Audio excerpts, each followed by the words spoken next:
Now, some of the growth numbers associated with blockchain technology are truly staggering, if not a little bit overly ambitious. I was reading just the other week that the blockchain identity management market was set to grow from around $90 million this year to just shy of $20 billion within 5 years. Well, we're now going to be hearing a lot more about this industry with our next block of 3 speakers. First up, we have Daniel Gasteiger. He is CEO of Procivis, which makes government-approved electronic ID solutions. Daniel. Thank you. Thank you, Elliot. Hi, everybody. It's great to be here in the heart of Crypto Valley. My name is Daniel. I'm from the suburbs. I'm from Zurich. I work in Zurich, and I have a couple of companies in Zurich. And today I'm talking about blockchain as an enabler for e-government and digital societies. And I would like to talk you through basically how the story of Procivis developed. And I would like to start with the story of Estonia. And with that, I start directly with a short introductory movie. If that works.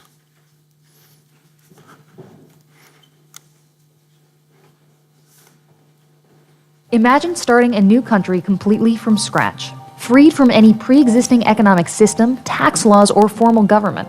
A bankrupt country with its future and direction completely in the hands of its people. That's the story of Estonia. It was 1991, the Soviet Union had collapsed, and Estonia had just regained its independence. But with few resources and a small population, the country had to find a way forward. With the internet beginning to boom, leaders decided to invest in and build an e-society. The first project was Tiger Leap, which put computers and the internet in every school and got Estonians online fast. By the late 90s, all Estonian schools were online. In 2000, Estonia became the first country in the world to declare internet access as a basic human right. And today, Estonians are connected online through a mobile ID. Using that ID card, we can do everything. We can vote online in elections. We can declare our taxes. We can register businesses. We can do e-school, e-police, e-cabinet, you name it. And everybody is very used to that. All of this personal data is protected by technology called blockchain, a decentralized network with countless channels that make it exceedingly difficult to hack. And as a backup, Estonia will create the world's first data embassy in Luxembourg, a storage facility to house an entire backup of Estonia's data capable of rebooting the country in case of a cyber attack. The result is a country that runs like a tech startup. Estonia teaches first graders how to code. It has the world's fastest broadband and holds the records for most startups per person. Creating the future is Estonia's driving project, and increasingly its core business too. With the introduction of e-residence, Estonia is hoping to invite entrepreneurs to invest in the country. So each person globally can apply and get this e-residency card the same way Estonians have been using that for 70 years. Using that card, e-residents establish company, establish bank account, open different PayPal and other solutions, and then you can remotely manage and administrate the company, fully online. So far, just 18,000 people have signed up. But some believe that with 10 million e-residents paying $100 a month each, Estonia would not even need to tax its citizens. It's certainly an ambitious goal. Imagine starting a new country. So why did I show you this movie? The movie actually shows what a nation can do when it comes to a digital development of the whole system, basically. And the reason why I showed you this is because basically the Procivis vision is based on this story of Estonia and how they developed from a country literally with nothing after the fall of the Soviet Union to a country that is now the world leader in digital society. And basically the story here is that it all based itself on this digital identity. So the Estonian model bases itself on the fact that every Estonian by birth, the first thing before he gets a name, he gets a digital identity. That the identity then follows him throughout the life, and that life basically can be fully digitalized. In Estonia, nobody signs any contracts anymore. In Estonia, everything is done digitally when it comes to the taxes, as we heard, or any other things. I'll come to that in a second. But that's really the story behind what we are doing at Procivis.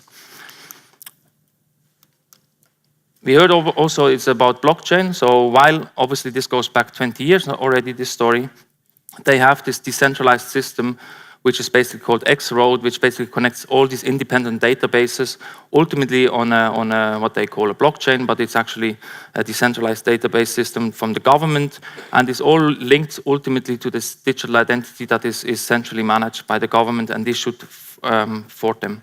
So that's kind of the link to the topic of blockchain, to which we talk a bit later again, obviously in more detail. What they've done in 20 years, they have basically digitalized, as I said, all of their services. They have now more than 1,500 digital services that can be accessed and used with this digital identity card. And it started with e-tax, like it did in Switzerland. That's the similarity to Switzerland, but it didn't end there like in Switzerland. It went on from, as we can see here, digital signatures in 2002.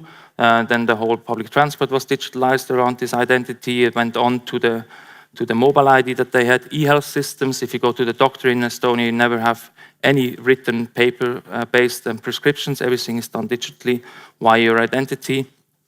Eventually, now ending with this e-residency program that we heard Kaspar talk about in the thing. So anybody can become a digital resident of Estonia and incorporate the company there, thanks again to this digital infrastructure and the digital identity framework that they introduced.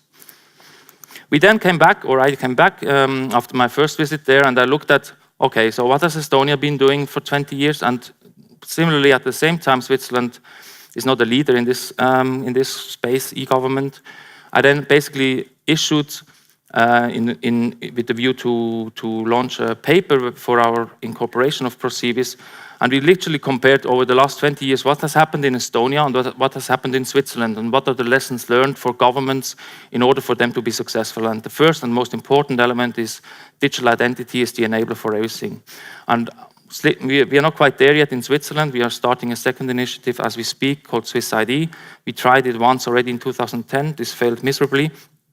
But at least it's an attempt now to digitalize the country thanks to this identity solution. We are obviously working on a similar element with our solutions, but that's not all. Obviously, it depends. Everything depends then also on the government, and in that sense, all the public officials and the politicians and everybody in the country that actually formed strategy for the country to fully believe in technology. And that's the second similarity, and that's obviously in the case, and we are here in Zug. Estonia has done that with the internet, Zug has done that with the blockchain. And so thank God we have Zug and the government officials here in Zug that are open and willing and take some risks to experiment with it. And I think that's why kind of the link to Switzerland makes sense in that context, because there's an element now of building a solution and basically a whole country thanks to blockchain technology on something totally new. So that's the story of Estonia. I'd like to now give you a quick overview of the rest of the world when it comes to blockchain in e-government. There's a flurry of initiatives, and The Economist wrote this story last year, that governments might actually be the big backers of blockchain technology. It might actually be the industry that takes it on the first, and I fully believe this could be very well the case, because there's so many official and obvious advantages that this technology provides to governments, which we'll hear about. And these are just some examples where governments already started embracing the technology. Like Malta is a good case at the moment, where they build a whole national strategy around the topic. Japan, South Korea, obviously we know all about what is happening in the Middle East, Abu Dhabi and also Dubai. And Sweden also has basically started engaging on blockchain-based land registries. The UK in 2016 issued this report on digital ledger technology and basically highlighted a few of the examples that governments could actually benefit from when it comes to applying technology like blockchain in the public sector. And again, I mean, ultimately you see already there, and 2 years ago it was kind of a topic for one of the leading governments in the world. And so I think it's not something that should be dismissed easily as a big opportunity. Now a little bit more advanced is Dubai. They proclaimed already 2 years ago as well that they want to build the whole nation on blockchain. The whole government, the whole infrastructure around their government should be based on blockchain technology by 2020. They just revised that, I've read last week, to 2021, so they're a little bit behind, I guess. But they have built a whole range of services that they want to kind of use in the context of blockchain technology, from loyalty points to issuing insurance claims automatically via blockchain technology, and so on. And their big claim is that they can save, and that's a big topic, the savings, obviously, for any government in the world. They can save $1.5 billion every year in just simply by not handling all these documents that I currently do in paper. And in the case of Estonia, as a cross-reference, they save every year 2% of GDP thanks to the fully digitalized government that they have. So not only is the technology itself interesting, obviously, for many reasons, it's also helping governments to become more efficient. We then derived from the study that we've done, we have basically derived the 3 key use cases that we think are going to be important when it comes to blockchain use. Digital identity, obviously, that's what we just discussed. E-voting is the second one that I fully believe will be a major killer app for blockchain technology. And thirdly, obviously, what is already happening also here in Switzerland, for instance, in Geneva, digital registries, so that you actually timestamp documents onto the blockchain for future reference of authentication. Blockchain identities, now we're coming a bit closer to the real topic of identity here. There's a huge network, there's a huge global list of initiatives that are working on this topic. I just basically take this overview as an example. There are many more. There's basically every day another identity blockchain startup appearing. I would like to highlight one, especially this is Sovereign, and my friend that speaks after me, Vasily, will talk about this in more detail. That's a very good example of how digital identity on blockchain in the future can actually look like. When it comes to e-voting, we have another example here. It's NetVote.io, an American initiative, open source initiative. So they are basically developed for the last 2 years based on Ethereum, an e-voting solution. And as far as registries are concerned, we have obviously, as I already mentioned, in Sweden, an initiative with the startup Chromaway and the government of Sweden and the banks that are actually looking to digitalize their whole land registry and have made some good progress over the last 2 years in that space.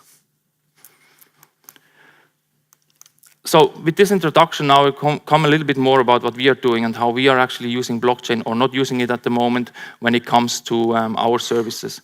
Our product is basically called eID Plus. It's the plus stands for the identity and all the services around it. And as you can imagine, as I said, the identity is the key. It is needed to actually introduce all these services around it. In the case of Estonia, we've seen there's 1,500 services, so there's a big potential once you have an identity structure and an identity solution to actually then build a whole network of services around it. Why digital identity? I mean, ultimately, I covered most of these points already. It's about efficiency gains, it's about economic growth, opportunities for the country. But it's also other things. It's about improving the services and the security issues that we see in many existing government services that are so-called digital when it comes to online portals of governments, or if you want to download a form from a government. All these things are not secure. And in Switzerland, we know about the documents that you get from government are getting regularly faked. So if you get a credit record statement, for instance, they are apparently a big threat because they're constantly being faked. And all these things can actually obviously be addressed, and thanks to digital identities then that are actually protecting all these documents, as in our case with this digital vault, you can then basically develop the services based on that framework. The problem, why didn't it work? And I already mentioned it, we had this experience in 2010 already in Switzerland. There was a national initiative called Swiss ID at the time, not to be mistaken with the new Swiss ID. Basically, the old one was a French Swiss. It was simply not user-friendly. And obviously, with such an important topic like government services, if you think about the end game in our case is e-voting, you cannot just risk to have any sort of security gaps in the solutions that you're building. So what happened in Switzerland, basically the services that were introduced for digital identity were so over-engineered that at the end of the day, they simply didn't work anymore. Nobody could use them. They were so heavy on the security aspects on your computers. You needed to install 1,500 different certificates. It just simply didn't work. And so with not working also basically comes then there's no services to be used, and so it's a slow death. And the systems basically didn't work. In the case of Switzerland, again, it was very expensive solution. So not only did it not really work, but then you also had to pay a lot of money for it, 150 francs per year.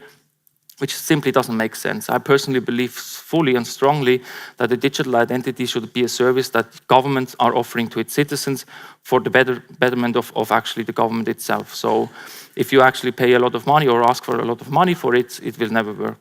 Then the application side of things, if you cannot use it, you don't get critical mass on the side, on the one side of the users, you obviously don't get services to go with it. The ecosystem overall. And then generally speaking, again, here in Switzerland, we have this topic at the moment of people being paranoid about things like e-voting because things could be hacked. Obviously, with the recent experiences, somewhat understandable. But you also have to take a certain calculated risk in order for something to start working. So you actually can obviously always improve. I wouldn't suggest actually to do e-voting in the political context directly on the blockchain at the moment, but you can obviously use it to exactly what Zug is doing next week, to start using it in the context of some uncontroversial topics to do surveys, for instance. And so that's why typically digital identity solutions, not only in Switzerland, it's rare that a country in Europe, other than the Nordics, mainly have introduced a working solution for this. So with EID, we try to, with EID Plus, we try to deliver solutions for e-governments that ultimately enable digital societies. That's our claim. Our solution enables basically the trusted interaction between the citizens, the government, and third parties by actually having that ability. In our case, all our services that we are building are smartphone-based services, so apps on smartphones, and in the back end, obviously secured with blockchain technology. At the moment, in a limited way. In the future, with our second version, we're going to be fully embracing digital identity protocols. We also not only have that, but it's important to see that once you have the identity and obviously the documents that we are foreseeing in the future, so digital driving licenses, all the documents that I mentioned earlier, all of these documents also need to be stored somewhere. And that's also part of our solution, that we basically build a vault, a digital vault for important documents. And lastly, you can't fully control, and that's to my last point then at the end, you fully control the data. So you're actually in charge of the data. Once the government has approved it, you control who gets access to it. You're always fully aware of, if you're sharing information, what you are actually sharing and who the information goes to. And again, similar to the slide I've shown before, this is kind of the ranges of services that we foresee that a strong government-approved digital identity can enable. So it starts what we heard before in Estonia with the e-health solutions. I'm a strong believer that, again, here in Switzerland, we have an initiative called Digital Patient File, which is going nowhere again at the moment. That's going to be one of the killer solutions for a strong identity. Obviously, all the things around KYC, e-banking, all the things where identification is extremely important. Again, a clear use case for a digital identity solution like ours. Signatures, e-signatures, signatures online, and then the whole rest that you can see on this slide. And again, my end goal is to actually have a solution that works with a digital identity that enables you to fully embrace the democratic system in the way of being able to apply e-voting to the system.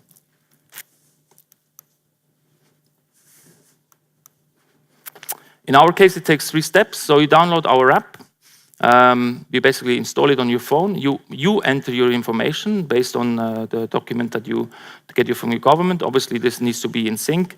Then you go to the government. They actually check it for you. They, in the background, have a system to enable you. And then once the identity is approved, you can start using it. In our case, it's basically being used mainly with QR code. You can actually log into portals without any passwords anymore. You can authenticate yourself at a bar, for instance, by just scanning a code, and the bar owner will see it. We are talking in our case with our client in Schaffhausen to do it with the casino, to do a check if you're actually a logged gambler, and so forth. So you can, anything where you in public have to identify yourself can be done with this QR code solution that we have built. And so that's also something that could be interesting for e-commerce. Obviously, if you can identify somebody through our solutions, you know that the government has checked it. The information that you're sending through is correct. So there's no fake accounts anymore in the context of online trading. And so it's a win-win situation. And plus, it's a much more convenient solution than password and username, as we have still seen it. We still see it in most of the cases. So this is our pilot client. In Switzerland, we have two initiatives, private initiatives at the moment that are looking at e-identity beyond what is the national initiative Swiss ID, as I mentioned before. Obviously here in Zug, they have already introduced in the city of Zug a fully blockchain-based solution. We have been a bit more cautious because, first of all, our client is not so experimental like the government of Zug. Secondly, I also think there's a good reason to do this step by step. So we basically build a cloud-based solution with a timestamp functionality to actually record the identity, the hash of your identity approval onto a blockchain, and go from there. So that's our step, as our first version. The same functionality, you download the app, in this case in Schaffhausen. You can only download it if you're in Switzerland. You then go to the government, they approve it, and off you go, and you can log in and use the services of the e-government online tool of Schaffhausen. Lastly, or rather second last, we basically also worked on an e-voting solution already. We are working with the University of Zurich on an Ethereum-based solution that we basically showed as a prototype back in April. This is working. We are working to continue building on this now. To go again step by step, we start with a student voting approach this year. Then next year, we're trying to go into a development of a commercial application, so for AGM votings, for instance. And this is basically something that we pursue as an open source project, so anybody can participate in this. We are trying to also build global networks. There's a similar initiative in Australia called Horizon States, and as I mentioned before, netvote.io is another initiative in that space. And so we're trying to build a sustainable long-term solution for e-voting, because in Switzerland, again, we have this problem. There's an e-voting initiative. The government of Switzerland wants to push through e-voting based on very old technology, based on solutions that, from my perspective, nobody will use. The history repeats itself. It's the same situation like with the first Swiss ID, totally user-friendly, totally outdated, but overly secure. So I guess it's going to be dying the same death like the one we have seen with Swiss ID. So we'd rather have a little bit more time and work together also with the experiences here in Zug from next week and see how we can build a fully blockchain decentralized e-voting solution for the future. And lastly, and now this is the end game for me, and I believe fully that this is going to be what we all will hopefully see in the not too far distant future. If you take what I just discussed with our solution and you think through what this could mean, if you have your own identity, you manage that identity, and in this case now this is fully self-sovereign digital identity that we are talking about here, and there's more and more development in that space. There's protocols, as I mentioned before, all over the world. We have Uport, like here in Zug, we have NEO in China, we have other initiatives like Sovereign, we have Ethereum developing a new standard for identity. And everything is self-sovereign, so you basically take control of your identity. You decide who actually attests for it, so it's a transnational solution. It's not just a Swiss identity that you can use in the context of Swiss services, but you can actually use it transnationally. If you then add to that the fact that all these personal data issues that we see on a daily basis, people losing your data because they don't protect it, people actually get hacked, people actually abuse the personal data that is out there from you, like in the case of Cambridge Analytica and Facebook. If you can actually revert that story and you can say, okay, I take my data, it's under my control, I have an app that is a super secure app that enables me to manage that data in a way that I control it, and I'm sure I'm in full control of it. You then add to that the ability in the future to not only request your data back, and that's one of our drivers behind this Project Valley, is actually that you can in Europe now ask data back under the GDPR regulation. So you can go to Facebook or you can go to anybody else that holds data about you, tell them, please give me back my data in electronic format. We then, with Valid, convert that into a machine-readable solution that you can then have in your smartphone. And then the end game is that you can actually use that data the way you want and monetize it if you choose to do so. So obviously, everybody knows that the data that is currently being shared with anybody out there is being used, it's been mined, it's been, in the case of Facebook, we heard it's been added, and there's secret profiles built around that data that they then obviously monetize for themselves. We try to turn this around with Valid and ultimately build a marketplace for personal data monetization. So you can imagine that you basically have your smartphone app, you have your health data, you have your financial data, you have any other data of you, your work data, your experiences, your diplomas. And this is very important and very interesting data, and not even Facebook can do that. They don't have the access to more data than your likes or whatever pictures that you upload. But with such a solution, you can actually then combine all of that. You can then offer that on the marketplace that we are building to a third party, be it an advertiser for Audi, be it a pharma company in Basel, and you can actually then monetize that data by actually just offering it on the marketplace. So Project Valid is all about that. We have launched this project last year. We are now in the middle of building it. On July 13th, we are announcing the roadmap to the MVP, and we are very excited because we've seen over the last few months, again, GDPR, thanks to GDPR and Facebook, a lot of support by basically supporting us with this initiative. And with that, I have finished, and I thank you very much for your attention, and see you later.